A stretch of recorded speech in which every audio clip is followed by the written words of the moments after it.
இயேசு கிறிஸ்துவின் இனிதான நாமத்தினால் என் அன்பான சகோதர சகோதரிகளே உங்கள் அனைவரையும் ஆசீர்வதிக்கிறேன். லூக்கா 13:3 நீங்கள் மனம் திரும்பாமல் போனால் எல்லாரும் அப்படியே கெட்டுப் போவீர்கள்.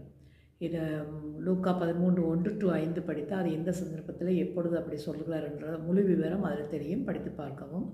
மத்தேயு 9:13 பலியை அல்ல இரக்கத்தையே விரும்புகிறேன் என்பதின் கருத்து இன்னதென்று போய் கற்றுக்கொள்ளுங்கள். நீதிமான்களை அல்ல பாவிகளையே மனம் திரும்புகிறதற்கு அழைக்க வந்தேன் என்று இயேசுப்பா சொல்லுகிறார்.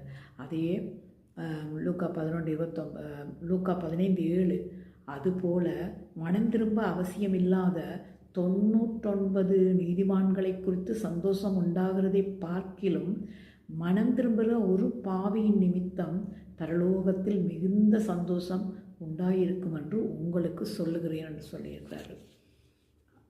அதாவது ஒருத்தர் கூட பாவிகளாக இருக்கக்கூடாது, எல்லாரும் நீதிமான்களாக்கப்பட்டு பரலோக ராட்சியத்துக்குரியவர்களாக மாற வேண்டும் என்பதுதான் இயேசப்பாவுடைய விருப்பம். அதற்காகத்தான் இன்றைக்கு உலகம் எங்கும் சென்று மனம் திரும்புங்கள் சுவிசேஷத்தை சொல்லப்படுகிறது எல்லா இடமும். அதையே லூக்கா 24:47 அன்றியும் மனம் திரும்புதலும் பாவ மன்னிப்பும் எருசலேம் தொடங்கி சகல தேசத்தாருக்கும் அவருடைய நாமத்தினாலே பிரசங்கிக்கப்பட வேண்டியது. அப்போ உலகமெங்கும் சென்று சுவிசேஷம் சொல்வதோடெல்லாம் மனம் திரும்புங்கள், பரலோக ராட்சியம் சமீபமாக இருக்கிறது என்ற முழு விவரமாக அவர்களை சொல்லி மனம் திரும்பி ஞானஸ்தானம் எடுக்க அவர்களை மாற்றுவர்களாக நாம் இருக்க வேண்டியவர்களாக இருக்கிறோம்.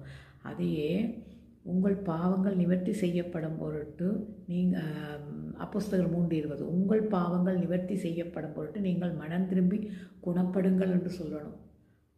அதே மத்தேயு 13:13 என்ன சொல்லப்பட்டிருக்கிறதுனா இன்றைக்கு உலகம் எங்கும் சென்று சுவிசேஷம் சொல்லப்பட்டுக்கிட்டே தான் இருக்கிறது.